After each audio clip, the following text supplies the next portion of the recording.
मेरा नाम कविता है। आज मेरी माँ बहुत गुस्से में थी क्योंकि उनका एक बेटा घर की मर्यादाओं को लांघकर घर में दाखिल हुआ था। उनके गले में वरमाला थी और साथ में एक लड़की भी थी। भले ही वो लड़की शक्ल सूरत की अच्छी नहीं थी, लेकिन मेरे भाई को बहुत पसंद थी। मेरे बड़े भैया धीरज, जिन्होंने आज ऐसा कदम उठा लिया था जिसकी वजह से शायद उन्हें माँ कभी माफ़ नहीं करती। मेरा तो दिल घबरा रहा था कि ना जाने क्या होगा, क्योंकि माँ का गुस्सा बढ़ता चला जा रहा था। पापा और मैं एक तरफ बैठकर ये तमाशा देख रहे थे। भैया जैसे ही उस लड़की को घर में लेकर दाखिल हुए तो माँ की आंखों में खून उतर आया था। उनका चेहरा लाल हो रहा था, लेकिन भैया ने फिर भी हिम्मत की। मुझे भैया के चेहरे पर भी डर साफ नजर आ रहा था और वो लड़की बेचारी डरी सहमी थी। वो दोनों धीरे धीरे आगे बढ़े और माँ के सामने जाकर खड़े हो गए। माँ घूरकर उनको देख रही थी। भैया ने भाभी को इशारा दिया कि झुककर माँ का आशीर्वाद लो। भैया और मेरी नई भाभी जैसे ही माँ से आशीर्वाद लेने के लिए झुके तो माँ ने बिस्तर से अपने पैर ऊपर कर लिए और कहा कि निकल जाओ मेरे घर से, इस घर में तुम्हारी कोई जगह नहीं है। भैया और भाभी दोनों अपनी नज़र नीचे करके खड़े हो गए। पापा जल्दी से माँ के पास गए और कहने लगे कि छोड़ो भी निर्मला, बच्चे हैं और गलतियाँ बच्चों से ही होती हैं, माफ़ कर दो इन्हें, तुम अपना दिल बड़ा करो, आखिर तुम इनकी माँ हो। माँ चिल्लाई और पापा से कहने लगी कि आप तो खामोशी रहो, अरे आप तो कुछ करने से रहे। क्या इसे पता नहीं कि इस घर में सबसे ज़्यादा मेरी चलती है और मेरे बच्चे कभी मेरे खिलाफ नहीं गए। ये मेरा घर है, इस घर में मेरा हुक्म माना जाता है। इसने मेरी मर्जी के खिलाफ जाकर इस लड़की से शादी कैसे कर ली। इतने में ही भैया कांपते हुए शब्दों में कहने लगे, माँ मैं कीर्ति से प्यार करता हूँ। इतने में फिर से माँ ज़ोर से चिल्लाई और कहने लगी कि चुप कर बेशरम, घर में तेरी जवान बहन है, सामने तेरे माता पिता हैं और तू हमारे सामने इस तरह की बातें कर रहा है, तुझे शर्म नहीं आती। अरे तूने मेरी परवरिश का ये सिला दिया, बस अब बहुत हो गया, निकल जाओ मेरे घर से। भैया जल्दी से माँ के पैरों में बैठ गए और कहने लगे कि नहीं माँ, ऐसा मत करो। भाभी भी उनके पैरों में बैठ गई थी और माँ के घुटने जो कि मुड़े हुए थे, दोनों ने उन्हें पकड़ लिया था और दोनों अपनी गलती की माफ़ी मांगने लगे। भाभी कहने लगी कि माँ जी, मैं हमेशा आपका ख्याल रखूंगी, कभी आपको शिकायत का मौका नहीं दूंगी, हमें माफ़ कर दीजिए। पापा ने भी माँ को बहुत समझाया, मगर माँ किसी के सुनने वालों में से नहीं थी। उन पर तो आज तक पापा की भी नहीं चली थी। मेरी माँ बहुत कड़क और सख्त बर्ताव की औरत थी, जिनसे हर कोई आसानी से बात नहीं करता था। मैं भी उनसे बहुत डर डर कर बात किया करती थी।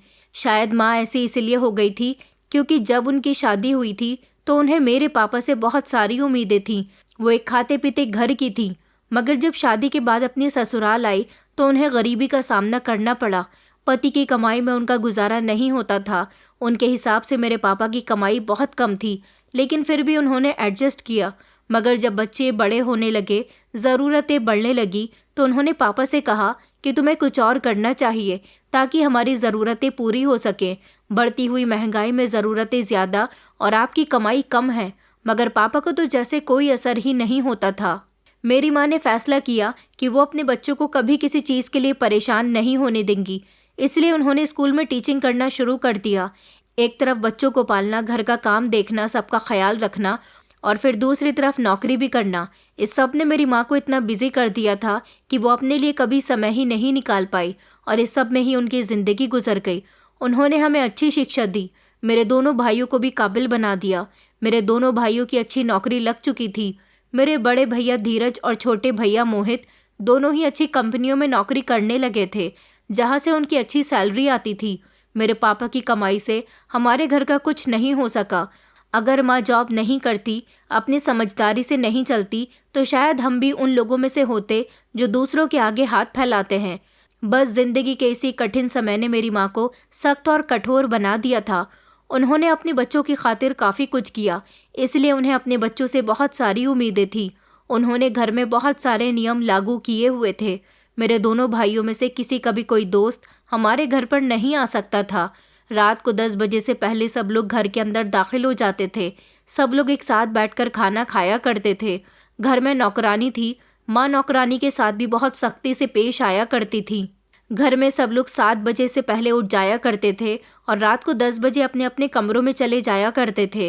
ये सारे ही नियम मेरी माँ के बने हुए थे और अगर कोई भी इन नियमों को तोड़ने की कोशिश करता तो उसे माँ की डांट का सामना करना पड़ता था, जो कि बहुत खतरनाक होती थी। एक दिन मेरे छोटे भैया मोहित अपने एक दोस्त की बर्थडे पार्टी में चले गए थे।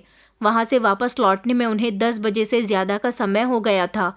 बस फिर क्या था, फिर उन्हें माँ की दी हुई सज़ा का सामना करना पड़ा।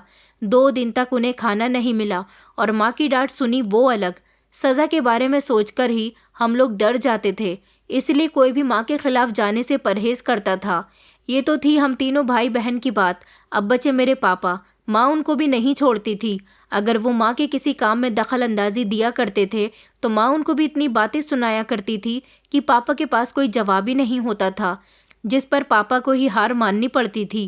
कुछ इस तरह से हमारी पुरानी जिंदगी गुजर चुकी थी, लेकिन अब धीरज भैया की खैर नहीं थी। वो काफ़ी दिनों से एक लड़की कीर्ति से फ़ोन पर बातें कर रहे थे। ये बात मुझे पता थी कि उनका अफेयर चल रहा है, लेकिन उन्होंने मुझे मना किया हुआ था कि घर में इस बारे में माँ को पता नहीं चलना चाहिए। फिर कीर्ति भाभी ने भैया पर प्रेशर डालना शुरू कर दिया कि धीरज कुछ करो, मेरे घर वाले मेरे लिए रिश्ता तलाश कर रहे हैं, मैं तुमसे बहुत प्यार करती हूँ और तुम्हारे अलावा किसी से शादी नहीं करूँगी। कुछ इसी तरह की मोहब्बत मेरे भैया भी उनसे किया करते थे। उन्होंने बड़ी डरते डरते एक दिन माँ से बात की और उनको बताया कि एक लड़की है, मैं उससे बहुत प्यार करता हूँ, क्या आप उसके घर मेरा रिश्ता लेकर जा सकती हैं। पहले तो माँ को गुस्सा आया, लेकिन वो खामोश रहीं। फिर उन्होंने लड़की के घर जाने का फैसला किया, जिस पर हम लोग खुश हो गए थे। हमने सोचा कि माँ बड़ी आसानी से मान गई, मगर वहाँ जाने के बाद तो माँ ने हंगामा खड़ा कर दिया। मेरी माँ को एक सुंदर, सुशील, पढ़ी लिखी और संस्कारी लड़की चाहिए थी। वो सुशील, पढ़ी लिखी और संस्कारी थी, लेकिन सुंदर नहीं थी। मेरे भैया ने उससे प्यार उसका भोलापन और मासूमियत देखकर किया था, उसका चेहरा और रंगरूप देखकर नहीं। कीर्ति भाभी सांवली रंगत की थी, इस तरह वो माँ को बिल्कुल भी पसंद नहीं आई। माँ फौरन ही उन्हें देखकर उनके घर वालों से रिश्ते के लिए मना करके आ गई थी। ये बात भैया को अच्छी नहीं लगी। भैया ने माँ को बहुत मनाया, लेकिन माँ मानने के लिए तैयार ही नहीं थी। दूसरी तरफ कीर्ति भाभी और धीरज भैया एक दूसरे से अलग नहीं हो सकते थे। कीर्ति भाभी के घर वाले इस रिश्ते से तैयार थे, क्योंकि उनको मेरे भैया के रूप में एक अच्छा पढ़ा लिखा और अच्छी नौकरी करने वाले लड़का मिल रहा था, इसलिए वो उन दोनों की शादी करवाने के लिए तैयार थे। कीर्ति भाभी के घर वालों से भैया ने हिम्मत करके बात की तो उन लोगों ने कहा कि हमें इस बात से कोई एतराज़ नहीं है। उन्होंने अपने घर बुलाकर भैया और भाभी की शादी करवा दी थी और भाभी को भैया के साथ भेज दिया था। लेकिन यहाँ आने के बाद उन दोनों की अच्छी क्लास लगने वाली थी। माँ ने भाभी को बहुत सारी बातें सुनाई थी। कहा था कि इस लड़की ने तुम्हें अपने प्यार के जाल में फंसा लिया, यहाँ सिर्फ मेरा हुक्म चलता है और आज तक सब मेरा हुक्म मानते आए हैं, लेकिन इस लड़की की वजह से तुमने मेरे नियम तोड़े और मेरी मर्जी के खिलाफ जाकर शादी कर ली। ये तुमने बिल्कुल भी ठीक नहीं किया धीरज, मैं तुम्हें कभी माफ़ नहीं करूँगी। माँ की बात पर भैया बहुत रोए थे। माँ तो उन्हें घर से निकाल रही थी, मगर हम सब लोगों ने भाभी और भैया को कमरे में भेज दिया और माँ को शांत रहने को कहा। हमें पता था कि वक्त के साथ साथ माँ का गुस्सा शांत हो जाएगा, लेकिन ये नहीं पता था कि इसका अंजाम बहुत बुरा होने वाला है। पापा ने माँ को चालाकी और प्यार से समझाया कि निर्मला, तुम धीरज को घर से निकाल दोगी तो हमारे घर की व्यवस्था खराब हो जाएगी। धीरज अच्छा कमाता है, उसकी सैलरी तो मोहित से भी ज़्यादा है, इसलिए तुम उसको घर से बाहर मत निकालो, उसे घर में ही रहने दो। वो अगर यहाँ से चला गया तो हमें बहुत सारी परेशानियों का सामना करना पड़ सकता है। ये सुनकर माँ थोड़ी शांत पड़ गई थी, लेकिन उनके मन में जो प्लान चल रहा था उसके बारे में कोई भी नहीं जानता था। अगले दिन भैया भाभी जब अपने कमरे से बाहर निकले और माँ का आशीर्वाद लेने के लिए पहुँचे तो उन्होंने उनको आशीर्वाद देने के लिए हाथ आगे बढ़ा दिया था। ये देखकर तो हम लोग भी हैरान रह गए थे। माँ का सारा गुस्सा चुटकियों में ख़त्म हो गया था। पापा जानते थे कि उनका प्लान काम करेगा, लेकिन इतनी जल्दी और इतना असरदार साबित होगा ये तो उन्हें भी नहीं पता था। हम लोगों को खुशी हुई थी कि माँ ने अपना दिल बड़ा किया और भैया भाभी को माफ़ कर दिया। भैया नॉर्मली काम पर जाने लगे थे। भैया भाभी अब खुश रहने लगे थे। भाभी जो इस घर में आई थी उनके चेहरे पर उदासी थी, लेकिन अब माँ के मान जाने पर वो बहुत खुश नज़र आ रही थी। मैं भी खुश थी कि मेरी भाभी अच्छी हैं। भाभी ने जल्द ही माँ का दिल जीतने के लिए घर के सारे कामकाज अपने हाथ में ले लिए थे और ये देखकर माँ ने फ़ौरन ही घर से नौकरानी को निकाल दिया और कहा कि अब हमें तुम्हारी कोई ज़रूरत नहीं है। ये सब देखकर मुझे बड़ी हैरानी हुई। मैंने कहा, माँ, नौकरानी को काम से निकाल रही हो तो काम कौन करेगा? माँ कहने लगी कि आ गई है ना हमारे घर में एक और नई नौकरानी, वो भी फ्री की। इतना कहकर माँ मुस्कुराती हुई अपने कमरे में चली गई थी, लेकिन ना जाने क्यों मेरे दिल में एक शक की लहर दौड़ गई थी। मैंने देखा था कि भाभी बड़ी फुर्ती के साथ हम सब लोगों के लिए खाना बनाया करती थी, घर के सारे काम किया करती थी। मैंने सोचा कि मैं भी भाभी के साथ उनके काम में हाथ बटा देती हूँ। जब नौकरानी थी तब मैंने कभी घर का कोई काम नहीं किया था, लेकिन अब भाभी इतना सारा काम किया करती थी तो उन पर मुझे बहुत तरस आने लगा था। इसलिए मैं उनकी मदद करने लगी थी, लेकिन ये सब कुछ मेरी माँ को बर्दाश्त नहीं हुआ। उन्होंने एक दिन मुझे कमरे में बुलाया और कहने लगी कि तुम्हें क्या ज़रूरत है घर के कामकाज में हाथ डालने की। पढ़ाई कर रही हो तो पढ़ाई करती रहो, कोई ज़रूरत नहीं है घर गृहस्थी संभालने की। मैंने कहा, माँ, भाभी को अकेले ही सारे काम करने पड़ते हैं, मैं तो बस थोड़ी बहुत हेल्प कर देती हूँ। इस बात पर माँ ने फ़ौरन मुझे डांट दिया और कहने लगी कि खबरदार, जो उसकी ज़्यादा हमदर्दी या मदद करने की कोशिश की तो सिर्फ अपने काम से काम रखा करो। वो जो कर रही है उसे करने दो, खुद कर लेगी। जब इस घर में आई है तो काम भी करेगी। माँ ने इतने गुस्से भरे अंदाज में ये सब कुछ कहा था, मैं खामोश रह गई और माँ के आगे वैसे भी किसी की नहीं चलती थी। इधर भैया भाभी बहुत खुश रहते थे और हमें भी उन लोगों को खुश देखकर अच्छा लगता था, लेकिन ये सब कुछ मेरी माँ से बर्दाश्त नहीं होता था। एक दिन भैया ने घर आकर एक खबर सुनाई और कहा कि मेरा प्रमोशन हो गया। इस बात से घर में खुशी का माहौल छा गया था, लेकिन साथ ही भैया ने बताया कि 3 महीने के लिए उन्हें काम के सिलसिले में अपनी पूरी टीम के साथ दुबई जाना है। ये सुनकर हम सब लोग बहुत अफसोस में आ गए थे, लेकिन सबसे ज़्यादा अफसोस में तो भाभी थी, जो भैया से दूर नहीं रहना चाहती थी। अब क्या किया जा सकता था, भैया की नौकरी की बात थी। भैया भाभी को तसल्ली दिलाकर और उनसे उनका ख्याल रखने को कहकर 3 महीने के लिए दुबई चले गए थे। भैया तो चले गए, लेकिन भाभी की शामत आ गई थी। भैया खुद से बातें करने के लिए जो भाभी को जाने से पहले मोबाइल गिफ्ट करके गए थे, सबसे पहले माँ ने भाभी से उसे छीन लिया और कहा कि अगर तुम्हें अपने पति से बात करनी है तो हमारे सामने बैठकर और हमारे ही मोबाइल से बात करनी होगी। हमारे यहाँ ऐसा कोई रिवाज नहीं है कि बहू अलग से मोबाइल रखे। भाभी इस पर खामोश रहीं, कुछ नहीं बोली। माँ ने भैया के जाने का खूब फ़ायदा उठाया था। भाभी हम जैसे खुश नहीं थी, बल्कि उनको कैद का हुक्म सुना दिया गया था। मैंने उस दिन उनकी आंखों में एक अजीब सा दर्द देखा था। माँ ने तो भाभी का जीना दुश्वार कर दिया था। इस घर में भाभी को बहू जैसी इज्जत नहीं मिली थी। माँ उन्हें अब अपने कमरे में सुलाने लगी थी और पापा से कहा था कि वो मोहित भैया के कमरे में सो जाया करे। भाभी को नौकरानी की तरह ट्रीट किया जाता था। भाभी रात को जल्दी सो जाती और सुबह जब उठती तो उनकी हालत अजीब सी होती थी। उनकी आंखों के नीचे काले घेरे आ चुके थे, चेहरे पर थकान और उनसे ठीक से चला भी नहीं जाता था। माँ कहती थी कि काम करती है इसीलिए थकी रहती है, पर मैं जानती थी कि बात सिर्फ काम की नहीं थी। सारा दिन भाभी को घर के काम करने पड़ते थे, बचा कुचा खाना ही उन्हें दिया जाता था। एक दिन मैंने जानबूझकर डाइनिंग टेबल पर भाभी के लिए एक एक्स्ट्रा प्लेट लगा दी, जिस पर माँ ने मुझे डांट दिया और कहने लगी कि इसे इज्जत देने की कोई ज़रूरत नहीं है। मैं खामोश हो गई। कुछ बोलती तो इल्ज़ाम आ जाता कि तू अपनी भाभी की बहुत हमदर्दी कर रही है। एक दिन मैंने देखा कि भाभी ने एक पुरानी साड़ी पहनी हुई थी जो कभी माँ पहनती थी। उनके बाल बिखरे हुए थे, उनके चेहरे का रंग पीला हो रहा था और वो बर्तन धो रही थी, लेकिन उनके हाथों पर कुछ जख्म थे। मैंने आगे बढ़कर भाभी से पूछा कि आपके हाथों पर ये जख्म कैसे हैं? भाभी ने मुस्कुराकर जवाब दिया, ये तो ज़्यादा पानी में हाथ रहने की वजह से हो गए हैं, और कुछ नहीं। लेकिन मैं जानती थी कि ये सब पानी की वजह से नहीं हुआ था। ये भाभी पर जुल्म हो रहा था जिसको वो रोज़ सहती थी। मैं जानती थी कि माँ ही भाभी के साथ कुछ न कुछ ऐसा करती है जिसकी वजह से वो इतना परेशान रहती हैं। मेरे पास मोबाइल नहीं था जो मैं माँ की शिकायत भैया से कर सकती। माँ ने कभी मुझे मोबाइल रखने की परमिशन ही नहीं दी थी और ना ही मेरे भाई और पापा के पास मोबाइल था। सिर्फ बड़े भैया और माँ के पास ही मोबाइल था। माँ अपना मोबाइल किसी को नहीं देती थी और अब तो भाभी का मोबाइल भी उन्होंने अपने पास रख लिया था। मैं भाभी की मदद करना चाहती थी, लेकिन हमारे बीच एक दीवार थी जो मुझे रोक दिया करती थी। भैया के जाने के बाद जैसे भाभी की जिंदगी रुक गई थी। न वो खुश रहती थी, न बात करती थी, न हंसती थी। मैं कभी कभी सोचती थी कि भाभी कितना खुश हुई थी जब माँ ने उनको माफ़ कर दिया था। भाभी पर माँ का सुलूक सख्त से सख्त होता जा रहा था और मैं बस देख रही थी, कुछ कर नहीं सकती थी। अगली सुबह मैं उठी तो नाश्ता बनाने के लिए किचन में गई। देखा कि वहाँ पहले से ही भाभी मौजूद थी, जो कि बड़ी थकी हुई नज़र आ रही थी और घर वालों के लिए नाश्ता तैयार कर रही थी। भाभी को देखकर ऐसा लगता था जैसे वो कई रातों से सोई नहीं है। उनके बाल उलझे हुए थे और हाथों पर सूजन थी। मैंने कहा, भाभी आप ठीक हो?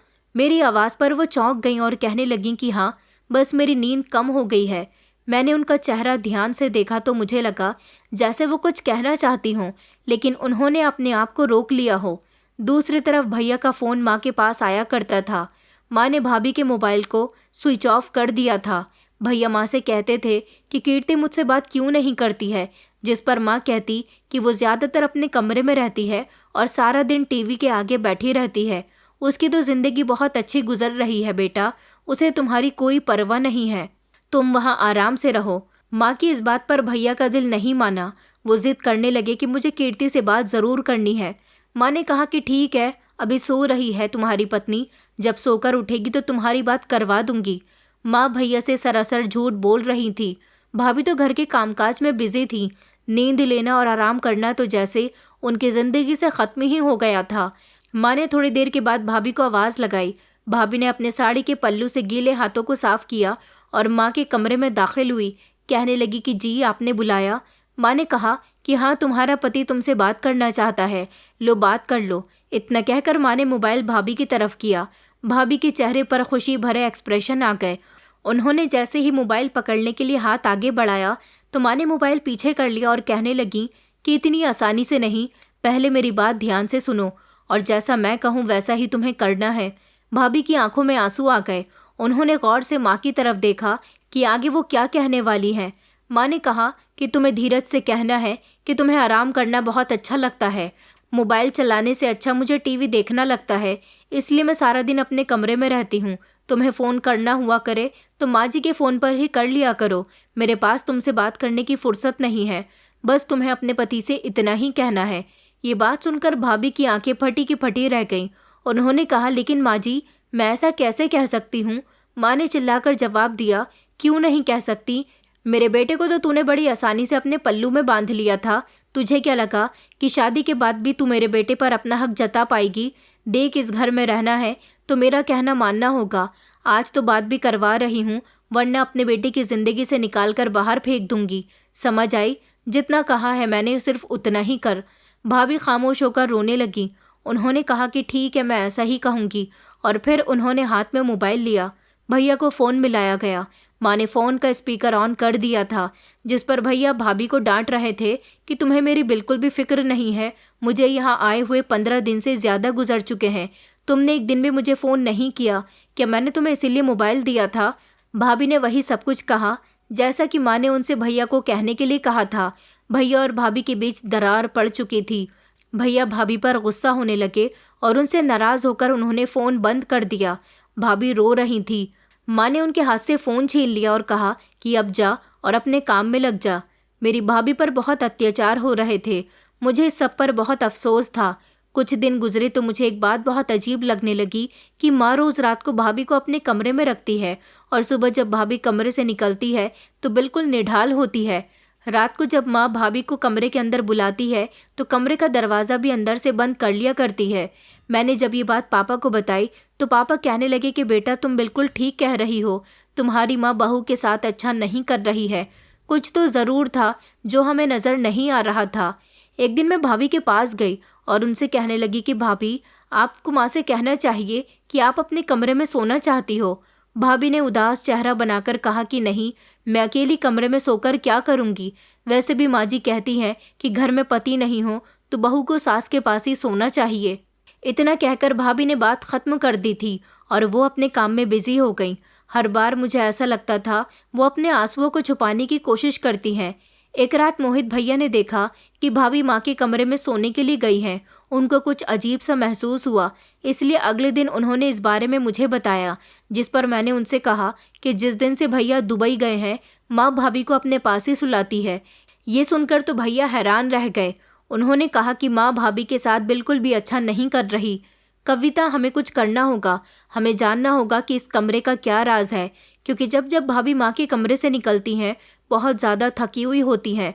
मैंने एक दिन भाभी से कहा कि भाभी, आप बहुत थक गई हो ना? उन्होंने मेरी तरफ देखा, फिर कमज़ोर सी मुस्कुराहट उनके चेहरे पर आ गई। कहने लगी कि नहीं कविता, मैं ठीक हूँ। मैंने कहा भाभी आप ठीक नहीं लग रही हो। मैं देख रही हूँ कि रात को जब माँ आपको अपने कमरे में बुलाती है और सुबह जब आप वहाँ से निकलती हो तो आपकी हालत बताती है कि सब कुछ ठीक नहीं है। भाभी खामोश हो गईं। उन्होंने अपनी नज़र झुका ली। उनके चेहरे का रंग सफ़ेद पड़ गया। मैंने नरमी से पूछा कि भाभी माँ आपको अपने कमरे में क्यों बुलाती है? वो चौंक गईं और बात को टालने की कोशिश करने लगीं। कहने लगीं बस मैं तो अकेले सोने की वजह से उनके कमरे में चली जाती हूँ और कोई बात नहीं है। मैंने भाभी से बहुत जिद की और कहा कि आप झूठ बोल रही हो, सच क्या है मुझे बता दो, मैं किसी को कुछ नहीं बताऊंगी। लेकिन उन्होंने मुझे कुछ भी नहीं बताया और मैं समझ गई थी कि वो ज़रूर कुछ छुपा रही है। रात को मैंने मोहित भैया को सब कुछ बता दिया क्योंकि मुझे भाभी का चेहरा देखकर समझ आ गई थी कि दाल में कुछ काला है। भैया ने कहा कि हमें कुछ करना होगा, चाहे माँ को बुरा क्यों न लगे। हमें जानना होगा कि आखिर बंद कमरे के अंदर भाभी के साथ क्या होता है।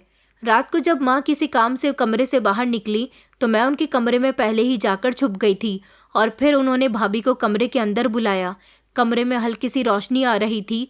मेरा दिल ज़ोर ज़ोर से धड़क रहा था। भाभी कमरे के अंदर आ चुकी थी। पहले तो मुझे कुछ समझ नहीं आया, लेकिन थोड़ी देर के बाद माँ को गुस्सा आने लगा था। माँ भाभी से अपनी टांगें दबवा रही थी और कहने लगी कि ज़ोर ज़ोर से दबा मनहूस, हाथों में जान नहीं है क्या? अभी तुझे कमरे की सफाई भी करनी है। भाभी ने थकी हुई और कमज़ोर आवाज़ में कहा, जी ठीक है। भाभी की हालत देखकर मेरी आंखों से आंसू निकल आए। मेरी माँ उनसे सिर्फ अपनी सेवा नहीं करवाती थी, बल्कि उन्होंने भाभी को अपने गुलाम बना लिया था। अब सब मुझे पता चल गया था। मैं जान चुकी थी कि भाभी सुबह बेहाल क्यों निकलती हैं और सारा दिन खामोश क्यों रहती हैं, क्यों उनकी आंखों में चमक नहीं होती।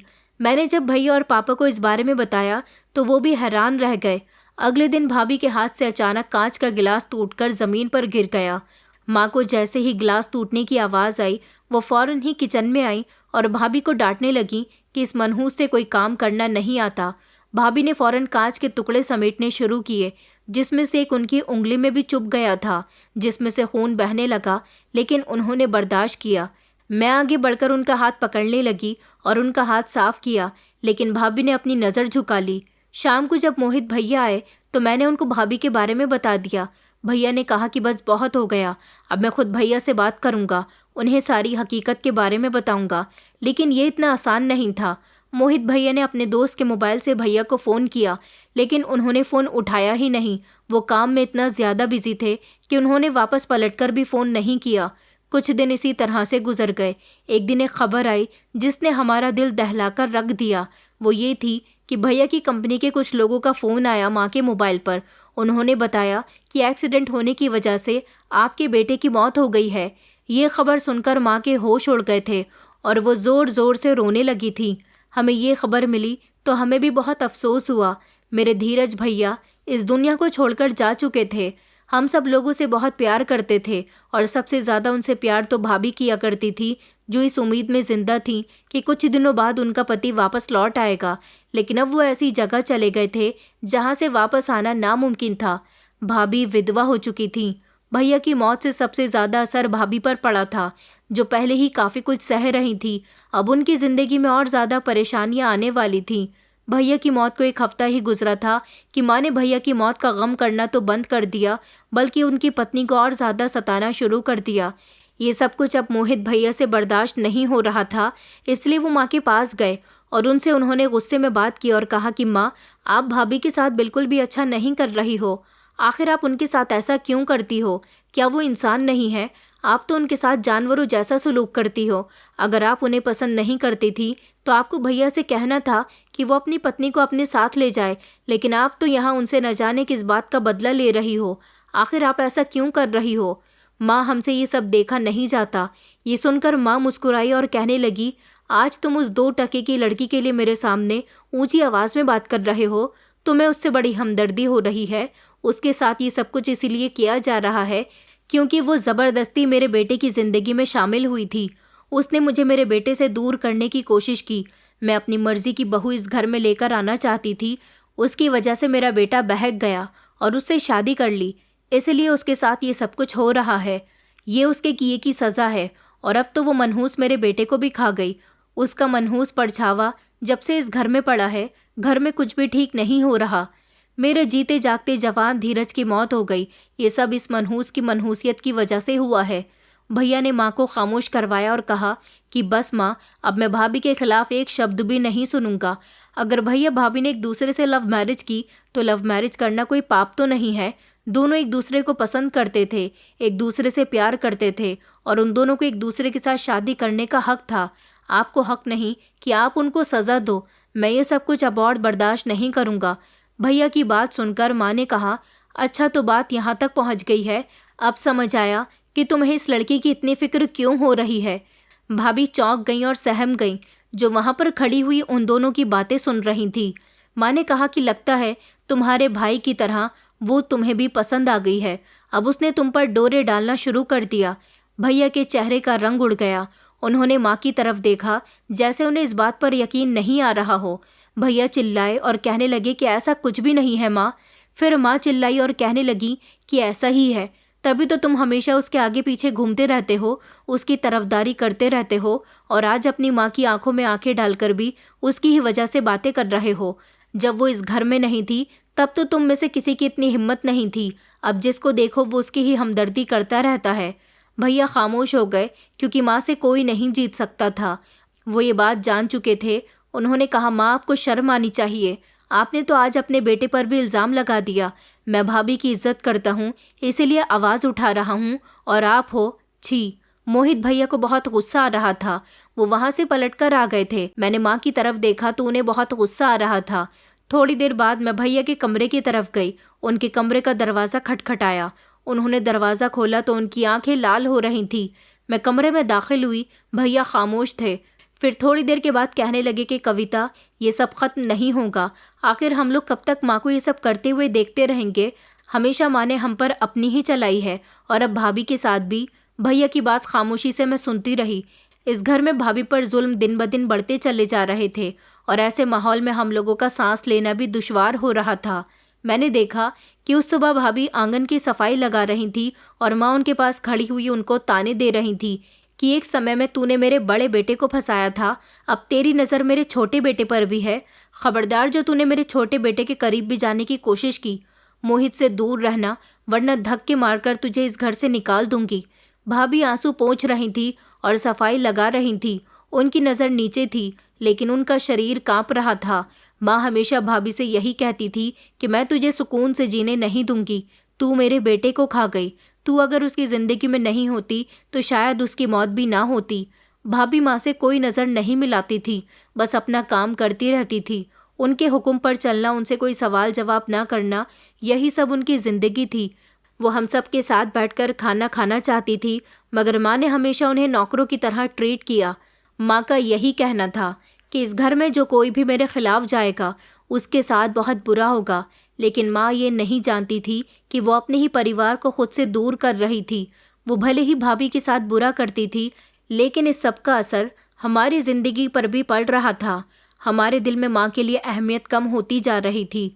भले ही हम अपने मुंह से कुछ नहीं कहते थे, लेकिन अपनी आंखों से जो देखते थे उससे हमें बहुत तकलीफ होती थी। भाभी अब पूरी तरह से बेजान हो चुकी थी, बहुत कमज़ोर और बहुत ही लाचार, यहाँ तक कि वो उन्हें खाने को भी कुछ नहीं देती थी। कई बार तो छुप छुप कर मैंने भाभी को खाना दिया था। भाभी ने कभी माँ से कुछ भी कहने की हिम्मत नहीं की। वो अपने लिए लड़ना नहीं जानती थी। पहले वो इस घर में भैया के लिए रहती थी, लेकिन अब तो भैया भी इस घर में नहीं थे। वो चाहती तो इस घर से जा सकती थी, लेकिन उनका कहना था कि ये मेरे पति का घर है और मैं उनकी विधवा हूँ। इस घर से अलग होना मतलब अपने पति के नाम से अलग होना, और मुझे तो अपने पति के नाम से भी मोहब्बत है। भाभी को देखकर मुझे एहसास होता था कि इस दुनिया में कोई इतना भी अच्छा कैसे हो सकता है जितनी अच्छी भाभी हैं। जब से भैया की मौत हुई थी, माँ उनकी मौत का इल्ज़ाम उनको ही दिया करती थी, हालांकि वो भी तो अपने बेटे से दूर हुई थी। पापा माँ को समझाया करते थे कि देखो, हमारा बेटा कीर्ति से बहुत प्यार करता था, हमें उसका ख्याल रखना चाहिए, ना कि उसके साथ ये सब कुछ करना चाहिए। माँ कहती थी कि तुम अपने मशवरे अपने पास ही रखा करो, और इस पर पापा खामोश हो जाते थे। एक दिन भाभी मोहित भैया को चाय देने के लिए उनके कमरे में गईं। माँ ने ये सब अपनी आंखों से देखा और सोचा कि क्यों ना इसे सताया जाए, इसलिए उन्होंने भाभी को किचन में बुलाया। जैसे ही भाभी किचन में दाखिल हुई तो उनकी आंखें फटी की फटी रह गईं, क्योंकि माँ चूल्हे से निकलने वाली आग पर चिमटा गर्म कर रही थी। अपनी सास को किचन में काम करते हुए देखकर वो हैरान रह गईं। उन्होंने कहा, माँ जी, आपने मुझे बुलाया और आप ये क्या कर रही हो? लाइए मैं कर देती हूँ। जिस पर माँ ने जल्दी से गैस ऑफ किया और कहने लगी कि मैंने तुझे मना किया था कि चाहे कितना ही ज़रूरी काम क्यों न हो, तुझे मोहित के कमरे में नहीं जाना। तू वहाँ पर क्यों गई? भाभी डर गईं, उनके शब्द कांपने लगे। उन्होंने कहा, वो माँ जी, मैं तो बस में चाय देने के लिए गई थी। माँ ने कहा, क्यों गई थी चाय देने के लिए? चाय तो उसके कमरे के बाहर भी तो रख सकती थी ना। मैं अच्छी तरह से जानती हूँ कि तू मेरे बेटे पर डोरे डाल रही है। देख, जो तूने अपने दिमाग में बसाकर रखा है ना, वो मैं पूरा नहीं होने दूंगी। माँ ने भाभी का हाथ पकड़ लिया और कहने लगी कि इसी हाथ से मेरे बेटे के लिए चाय लेकर गई थी ना। भाभी डर गईं और कहने लगीं कि माँ जी, मुझे छोड़ दो, मैं आइंदा ऐसा नहीं करूँगी, मैं भूल गई थी। लेकिन माँ ने उनकी एक न सुनी और गरम गरम चिमटा उनकी कलाई पर रख दिया, जिस पर भाभी की ज़ोरदार चीख निकली थी। मैं अपने कमरे में थी, मोहित भैया अपने कमरे में थे और पापा घर से बाहर थे। जब भाभी की चीख की आवाज़ हम दोनों ने सुनी तो हम दोनों अपने अपने कमरे से बाहर निकल आए थे और फौरन ही किचन की तरफ आए तो देखा कि माँ भाभी का हाथ जला रही थी। माँ को देखकर मैं तो अपनी जगह सहम गई थी, लेकिन मोहित भैया इस बार बर्दाश्त नहीं कर सके थे। उन्होंने सोच लिया था कि अब आर हो या पार हो, वो अपनी माँ के खिलाफ जाकर ही रहेंगे। उन्होंने माँ के हाथ से चिमटा छीना, भाभी को पीछे की तरफ धकेला और कहने लगे कि आखिर ये सब क्या हो रहा है? माँ, मुझे यकीन नहीं होता कि आप इंसान हो, क्योंकि जैसी हरकतें आप कर रही हो ऐसी हरकतें तो कोई दरिंदा ही करता है। आपको इस मासूम लड़की का चेहरा दिखाई नहीं देता? आखिर आप इन पर कितने अत्याचार करोगी? माँ ने भैया की तरफ चौंक कर देखा, जैसे उन्हें अंदाज़ा नहीं था कि उनका बेटा उनसे इस अंदाज में बात करेगा। उन्होंने कहा कि तू फिर से आ गया अपनी भाभी की हिमायत लेने, ये मासूम नहीं है। भैया कहने लगे, तो फिर क्या है ये? माँ के माथे पर बल पड़ गए, क्योंकि आज भैया के चेहरे पर बहुत गुस्सा था। मोहित भैया ने कहा कि आपको शर्म नहीं आती कि आपका बड़ा बेटा मर गया और आप उसकी विधवा के साथ ये सब कुछ कर रही हो? घर में अजीब तरह का शोर हो रहा था। माँ और भैया जोर जोर से लड़ाई कर रहे थे। तभी पापा घर के अंदर दाखिल हुए और जब वो किचन में आए तो उन्होंने भाभी का जला हुआ हाथ देख लिया, जिस पर उन्हें भी तरस आया था। भाभी रो रही थी, लेकिन उनके मुंह से एक शब्द भी नहीं निकल रहा था। दूसरी तरफ भैया और माँ में बहुत झगड़ा हो रहा था। माँ लड़ाई में भाभी को बुरा भला कह रही थी और भैया का कहना था कि अब भाभी के साथ इस घर में कुछ गलत नहीं होगा। माँ ने कहा कि तू इतनी हमदर्दी क्यों कर रहा है इसके लिए? देख मोहित, मैं बता रही हूँ, इससे दूर रह और अब मैं इसे घर से निकालूंगी, क्योंकि मैं इस लड़की की मौजूदगी अपने घर में बर्दाश्त नहीं कर सकती और ना ही मुझसे ये बर्दाश्त होगा कि ये मेरे बच्चों को मेरे खिलाफ कर दे। माँ ने भाभी का हाथ पकड़ा और वो उनको घसीटते हुए घर से निकालने लगी। भैया चिल्ला रहे थे कि माँ, भाभी को छोड़ दो। माँ ने कहा कि ये अपने पति के साथ इस घर में आई थी ना, लेकिन अब इसका पति यहाँ पर नहीं रहता, ये चली जाए यहाँ से, हमारे घर से। माँ भाभी को लेकर दरवाजे तक पहुँच गई थी। इतने में ही भैया ज़ोर से चिल्लाए और कहने लगे कि बस माँ, बहुत हो गया। आपने क्या कहा कि भाभी का इस घर में कोई नहीं है? मैं अभी बताता हूँ कि इनका इस घर में कौन है और कौन नहीं है। भैया को मैं और पापा हैरानी से देख रहे थे। वो फौरन ही किचन में गए और जब वहाँ से निकल कर आए तो उनके हाथ में चाकू था, जिसे देखकर हम लोग डर गए। भैया ने चाकू से अपना अंगूठा काटा, जिसे देखकर माँ भी हैरान रह गई थी और सोच रही थी कि आखिर मोहित क्या करने वाला है। भैया ने अपने कटे हुए अंगूठे से निकलने वाला खून भाभी की मांग में भर दिया और कहा कि कीर्ति, जो मेरे भैया की विधवा हुआ करती थी, अब मेरी पत्नी है। ये देखकर हम सब लोग हैरान रह गए और अपनी जगह पर खड़े रह गए। दूसरी तरफ भाभी की आंखें लाल हो चुकी थीं। वो समझ नहीं पा रही थी कि इतनी जल्दबाजी में उनके साथ ये क्या हो गया। माँ जोर से चिल्लाई और उन्होंने अपना सर पकड़ लिया। कहने लगी कि तूने ये क्या कर दिया? ऐसा नहीं हो सकता, तू पागल हो गया है, इस तरह कुछ नहीं हो सकता। भैया कहने लगे कि माँ, आपने हमेशा अपने इस घर पर और अपने आप पर बहुत घमंड किया ना, तो आज मैं अपनी पत्नी को लेकर इस घर को छोड़कर जा रहा हूँ।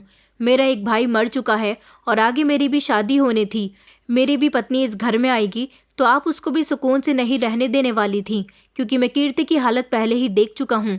मगर अब मैं कीर्ति को और लाचारी बर्दाश्त करने नहीं दे सकता। कीर्ति अब मेरी पत्नी बन गई है और मैं अपनी पत्नी को लेकर इस घर से जा रहा हूँ। मुझे यहाँ पर नहीं रहना, मुझे ऐसे घर में नहीं रहना जहाँ एक मिनट का सुकून नहीं हो, जहाँ दूसरों की बेटी को बोझ समझा जाता हो। भैया की आंखों में आंसू थे। हालांकि मेरी आंखों में भी आंसू आ चुके थे। पापा सर झुकाकर खड़े हुए थे। माँ हैरान थी। माँ ने कहा, देख मोहित, तू ऐसा वैसा कुछ मत करना। देख, तू अगर इस घर से चला गया तो अच्छा नहीं होगा। भैया ने माँ की आंखों में आंखें डालकर कहा, अब क्या करोगी आप? मैं आपसे सारे संबंध खत्म करता हूँ। ये कहकर भैया भाभी का हाथ पकड़कर दरवाजे तक पहुँचने वाले थे जब पापा ने कहा कि रुको मोहित। भैया और भाभी ने पापा की तरफ देखा और माँ ने भी। पापा ने कहा कि बस बहुत हो गया। सारी ज़िंदगी मैं यहाँ खामोश रहा हूँ। सारी ज़िंदगी मैंने तुम्हारी माँ की बातों को बर्दाश्त किया, लेकिन अब नहीं। तुम इस घर से जा रहे हो तो मुझे भी अपने साथ लेकर चलो, क्योंकि ये घर घर नहीं है। यहाँ का सुकून ख़त्म हो चुका है। जिस घर में औरत की चलती हो और मर्द को कोई वैल्यू नहीं दी जाती हो, तो उस घर में कभी भी सुख शांति नहीं होती। औरत अगर मर्द के हिस्से के फैसले करने लग जाए तो उसे लगता है कि वो मजबूत है, लेकिन उसे ये नहीं पता कि वो अंदर से एक मर्द बन चुकी है। वैसे भी तुम्हारी माँ ने मेरी कोई अहमियत नहीं जानी। उसे यही लगा कि मैं कोई काम नहीं करता, सारा काम यही करती है। इसने ही बच्चों की परवरिश की है और ये घर भी इसकी ही कमाई का बना हुआ है। तो फिर तुम्हारी माँ ही इस घर में रहे। बेटा, मैं तुम्हारे साथ चलना चाहता हूँ। तुम जहाँ भी जाओ, जैसे भी हाल में रहो, ऐसे ही हाल में मैं भी रह लूँगा। मुझे सिर्फ सुकून चाहिए और कुछ नहीं। पापा की बातें सुनकर मेरी आंखों में आंसू आ गए थे। सच में माँ की वजह से हमारे घर का माहौल बहुत ख़राब हो गया था। पापा भी दरवाजे की तरफ गए। फिर मैंने भी कहा कि जब सब लोग यहाँ से जा रहे हैं तो मैं यहाँ रहकर क्या करूँगी? माँ तो मुझसे भी प्यार नहीं करती। माँ के लिए तो हमेशा उनके नियम ही ज़्यादा इम्पॉर्टेंट रहे हैं। मैं भी आप लोगों के साथ चलना चाहती हूँ। ये सब सुनकर माँ को गुस्सा आ गया। उन्होंने कहा कि तुम लोग पागल हो गए हो क्या? कोई यहाँ से नहीं जाएगा। अगर जाएगी तो सिर्फ ये लड़की यहाँ से जाएगी। जिस पर पापा कहने लगे कि नहीं, हम सब लोग यहाँ से जा रहे हैं और अब तुम हमें नहीं रोक सकोगी, क्योंकि हमने सारी ज़िंदगी तुम्हारी बातों को बर्दाश्त कर लिया, लेकिन अब हम तुम्हारी एक नहीं सुनने वाले। हम सब लोग एक साथ मिलकर घर से बाहर निकल आए थे। माँ अपने घमंड में थी, इसलिए उन्होंने हम में से किसी को भी जाने से नहीं रोका। उन्हें लगा कि वो अकेले ज़िंदगी अच्छे से गुजार सकती है, लेकिन ऐसा नहीं हो सका। हम लोगों को घर से निकले हुए 1 महीना बीत गया था। मोहित भैया ने किराए का घर ले लिया था जहां हम लोग रहते थे। वहां एक अजीब सा सुकून था, खुशियां थी। मैं भाभी का ख्याल रखती और भाभी हम सब लोगों का ख्याल रखती थी। भैया भी भाभी को बहुत इज्जत दिया करते थे। भाभी, जो कि अभी भी इस बात से शर्मिंदा थी कि उनके देवर ने उनसे शादी कर ली, मगर भैया ने उन्हें यकीन दिलाया कि जो आपके भाग्य में नहीं था वो आपसे दूर हो चुका। अब मैं आपके पास हूँ और आपका बहुत ख्याल रखूँगा। उन दोनों के बीच मोहब्बत का रिश्ता ऐसा नहीं था जैसे धीरज भैया और भाभी के बीच में था, लेकिन फिर भी घर में सुकून था। हम लोग खुशी खुशी रहते थे। हम लोगों ने माँ से कोई भी मतलब रखना छोड़ दिया था। फिर एक दिन ऐसा आया जब हम सब आपस में बैठे हुए हंसी मजाक कर रहे थे। जब हम माँ के साथ रहते थे तो हम में से किसी को भी खुलकर हंसने की परमिशन नहीं थी, मगर यहाँ हमारा जो मन करता वो हम किया करते थे। उसी दिन दरवाजे पर ज़ोर ज़ोर से दस्तक होने लगी। जैसे ही मोहित भैया दरवाज़ा खोलने के लिए गए तो सामने माँ को बेहाल देखकर बहुत परेशान हो गए थे, क्योंकि अब माँ का कोई सहारा नहीं बचा था। उन्हें लगता था कि जिस तरह बचपन में उन्होंने मेहनत करके सब कुछ ठीक कर लिया था, अब भी वो ऐसा ही करेंगी, लेकिन अब उनकी बूढ़ी हड्डियों में वो जान नहीं थी और उनके परिवार भी उनसे दूर हो चुका था। वो दरवाजे पर हाथ जोड़कर भैया से माफ़ी मांग रही थी और कहने लगीं कि बेटा, सब लोग वापस चलो। मैं अपनी गलती पर बहुत शर्मिंदा हूँ। मैं बहुत घमंडी थी, मगर अकेले रहने से मुझे ये एहसास हो गया कि कोई किसी का नहीं होता। मुझे एक बड़ी बीमारी ने घेर लिया। मेरा सहारा कोई नहीं है। हर कोई मुझसे दूर जाता है। मुझे तुम लोगों की बहुत याद आती है। मुझे रियलाइज़ हो गया कि मैं एक अच्छी औरत नहीं थी। बेटा, मैं तुम सबसे माफ़ी मांगना चाहती हूँ। भैया ने माँ को कोई रिएक्शन नहीं दिया, लेकिन फिर भाभी ने माँ को संभाला और घर के अंदर लेकर आ गई। उन्होंने हम सबको यही समझाया कि गलती इंसान से ही होती है। सबसे बड़ी बात यह है कि माँ जी को अपनी गलती रियलाइज़ हो गई। हम में से कोई भी माँ को स्वीकार करने के लिए तैयार नहीं था, लेकिन भाभी की अच्छी अच्छी बातों ने हमारा दिल जीत लिया था। माँ की आंखों में आंसू आ गए। उन्होंने भाभी से माफ़ी मांगी और कहा कि बेटा, मुझे लगता था कि तुम मुझे माफ़ नहीं करोगी, मगर तुम दिल की बहुत अच्छी हो।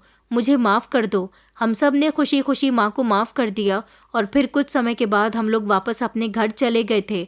माँ पूरी तरह से बदल गई थी। हमने घर की हालत जाकर देखी, तब हमें पता चला कि इस घर में माँ पर क्या क्या बीती थी। माँ घर में अकेली रहने लगी थी। उनके पास पैसे ख़त्म हो चुके थे। उनको एलर्जी की बीमारी लग चुकी थी, जिसकी वजह से उनके बदन से बदबू आ रही थी और घर में कोई आता भी नहीं था। भैया ने माँ का इलाज करवाया और हम सब ने अपना दिल बड़ा करके माँ को माफ़ कर दिया, क्योंकि वो हमारी माँ थी। उनको उनके किए की सज़ा ऊपर वाला दे चुका था, तो फिर हम कौन होते थे उनसे मुंह फेरने वाले। दोस्तों, उम्मीद करती हूँ आपको हमारी कहानी पसंद आई होगी। कहानी पसंद आई है तो वीडियो को लाइक करें, चैनल पर नए हैं तो चैनल को सब्सक्राइब करें और हाँ, नोटिफिकेशन बेल को ज़रूर दबाएं ताकि अगली अपडेट सबसे पहले आपको मिले।